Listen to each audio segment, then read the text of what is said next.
ગરુડ પુરાણ નિંદા કોથળીનું ફળ।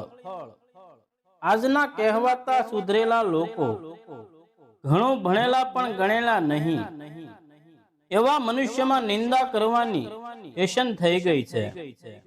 કોઈ એકબીજાની કૂથળી કરે, કોઈ ધર્મની નિંદા કરે, કોઈ ભગવાનની તો કોઈ ધર્મના સચિત્ર શીખવતા ગ્રંથોની નિંદા ટીકા કરે છે। દેવ દર્શનની, ધર્મની, પૂજા પાઠ, સાધુ સંતો તથા વાર્તાઓની ટીકા કરવાનો ફેશન ગણે છે।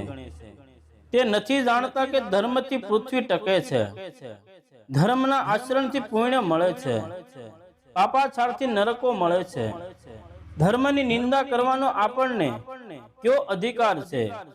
મૃત્યુ પછી તેવા લોકોને નરકમાં યમદૂતો શાસ્ત્રોના દારૂણ ઘા કરે છે। જય શ્રી કૃષ્ણ।